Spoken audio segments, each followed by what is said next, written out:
آپ میں سے بہت سے لوگوں نے کعبہ کو دیکھا ہی ہوگا، ریئل میں نہیں تو ویڈیو میں ہی صحیح۔ آپ نے دیکھا ہوگا کہ حضرت عبد کی طرف ایک خالی جگہ ہے، ہاف سرکل شیپ میں۔ اس کے کناروں پر ایک چھوٹی گول دیوار ہے جسے حتیم کہتے ہیں۔ حاجی جب کعبہ کا طواف کرتے ہیں تو حتیم کا بھی طواف کرتے ہیں، تو کیا حتیم بھی کعبہ کا ہی ایک حصہ ہے یا نہیں؟ تو آئیے دیکھتے ہیں کعبہ کی ہسٹری کتنی مرتبہ تعمیر ہوئی اور کتنی مرتبہ ڈسٹروائے ہوئی حضرت آدم سے اب تک، اور کیا حتیم بھی کعبہ کا ہی ایک حصہ ہے یا نہیں؟ دراصل دوستو، خانہ کعبہ کی تعمیر 11 بار ہوئی ہے۔ نمبر 1، سب سے پہلے فرشتوں نے زمین پر خانہ کعبہ کو تعمیر کیا، ٹھیک بیت المعمور کے نیچے بیت المعمور کے فرشتوں کا کعبہ ہے۔ آسمان میں فرشتے جس کا طواف کرتے ہیں۔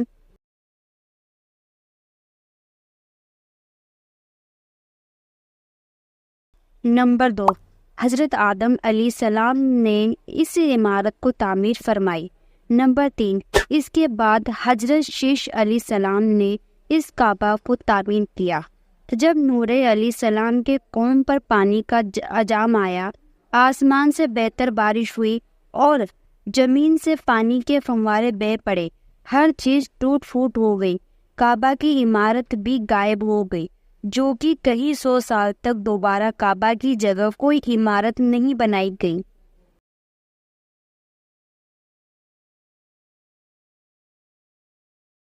نمبر 4، حضرت ابراہیم خلیل اللہ اور ان کے بیٹے حضرت اسماعیل نے اس مقدس گھر کی تعمیر کی، جس کا تذکرہ قرآن مجید میں بھی ہے کہ جب حضرت ابراہیم کو اللہ کا حکم ہوا کہ مکہ جاؤ تو آپ حضرت اور حضرت اسماعیل کو لے کر روانہ ہو گئے اور ان کے مقام پر پہنچ گئے جہاں آج شہر مکہ ہے۔ یہاں نہ تو کوئی عمارت تھی، نہ کوئی پانی تھا، اور نہ ہی یہاں کوئی رہتا تھا، صرف ببول کی کچھ جھاڑیاں تھیں۔ حضرت ابراہیم نے بیوی بچوں کو یہاں پر بیٹھا دیا، پانی کا ایک جگ اور کچھ کھجور پاس میں رکھ دیے، اور صرف آپ شام چلے گئے۔ حضرت ابراہیم دوسری بار مکہ آئے تو مکہ میں نہیں ٹھہرے، لیکن جب تیسری بار تشریف لائے تو حضرت اسماعیل سے فرمایا کہ بیٹا، اللہ نے مجھے ایک حکم دیا ہے کہ ایک گھر بناؤ، اور گھر کی تعمیر شروع ہوئی۔ حضرت اسماعیل پتھر لاتے اور حضرت ابراہیم دیوار بناتے۔ جب دیوار ذرا بلند ہو گئی تو حضرت اسماعیل علیہ السلام ایک پتھر اٹھا کر لائے تاکہ حضرت ابراہیم اس پتھر پر کھڑے ہو کر دیوار کی تعمیر کر رہے ہیں۔ یہی پتھر جس پر حضرت ابراہیم کھڑے ہوئے تھے وہ مقام ابراہیم کہلاتا ہے، جو کعبہ کے پاس آج بھی رکھا ہوا ہے۔ حضرت اسماعیل سے ایک ایسا پتھر لانے کو کہا جو ذرا ہٹ کر ہو تاکہ کعبہ کی دیوار میں لگا دے، اور حاجی یہیں سے طواف شروع کرے اور یہیں پر ختم ہے۔ حضرت اسماعیل پہاڑ پر ایک ایسا ہی پتھر تلاش کر رہے تھے۔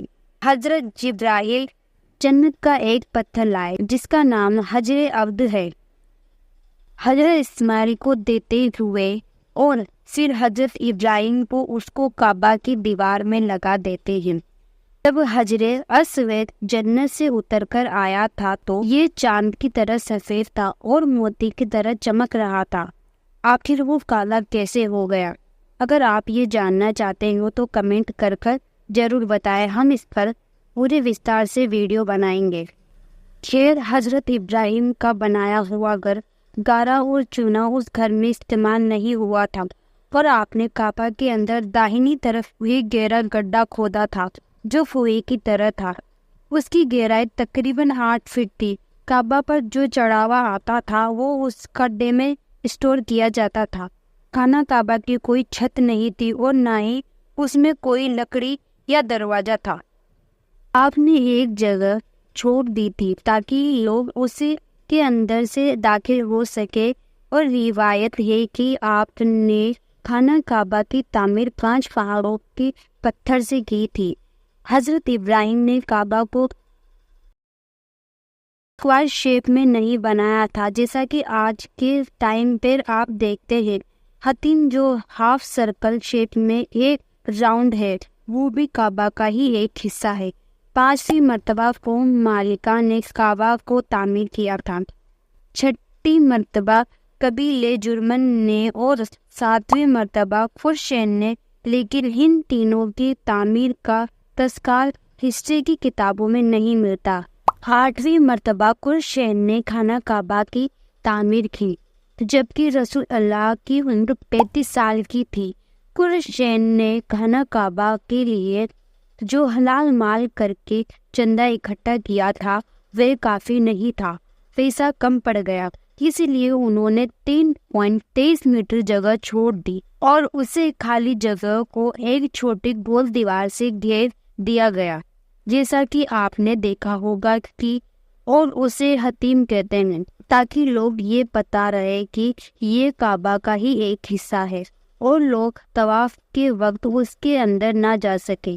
حضرت ابراہیم کے بنائے ہوئے کعبے اور خرشین کے بنائے ہوئے کعبے میں کچھ فرق تھا۔ خرشین نے کعبہ کے دروازے کو زمین سے بلند کیا تھا اور پتھروں سے اسے مضبوط کر دیا تاکہ سیلاب کے سمے پانی اندر نہ آ سکے۔ کعبہ کے اندر ایک ہی دروازہ رکھا۔ کعبہ کے اندر جو گڈھا تھا جس میں چڑھاوا جمع ہوتا تھا، وہ گڈھا خرشین نے باقی رکھا اور اس کی چھت بھی بنائی۔ خرشین نے اس سے پہلے خانہ کعبہ کی کوئی چھت نہیں تھی۔ قریشین نے خانہ کعبہ کی تعمیر اس لیے کی تھی کہ ایک عورت خلاف کعبہ کو اود کی دھن دے رہی تھی۔ اچانک ایک چنگاری خلاف پر بیٹھ گئی اور آگ لگ گئی، چاروں طرف دیواریں کمزور ہو گئی۔ 9ویں مرتبہ حضرت عبداللہ بن زبیر نے خانہ کعبہ کو تعمیر کیا۔ 64 ہجری حضرت عبداللہ بن زبیر کے زمانے میں جو آگ لگی تھی، اس ٹائم حضرت عبد جل کر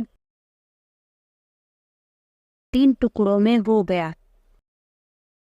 اور یہ آگ لگی نہیں تھی بلکہ لگائی گئی تھی، کیونکہ عبداللہ بن زبیر ید کے خلاف بنانے سے انکار کر رہے تھے اور اس کے وجہ سے لڑائی شروع ہوئی اور اس کے خلاف کعبہ میں آگ لگا دی گئی۔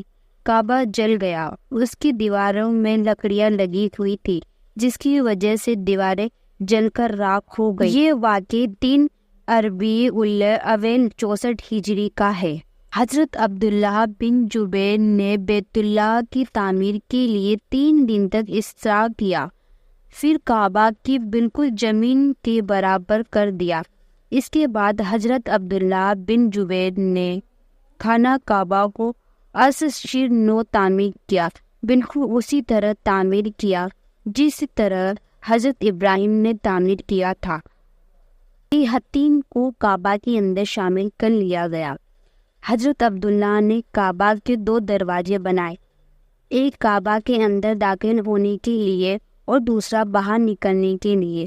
یہ دونوں دروازے زمین کے برابر تھے، اس کی لمبائی 11 ہاتھ تھی۔ آپ نے کعبہ کو جوش طرح کے نقشے میں بنایا تھا۔ حجاج کے بنائے ہوئے کعبے کو 966 سال ہو چکے تھے۔ خانہ کعبہ کی تھوڑی سی ہسٹری ویڈیو کیسی لگی کمنٹ کر ضرور بتائیے۔ Thank you.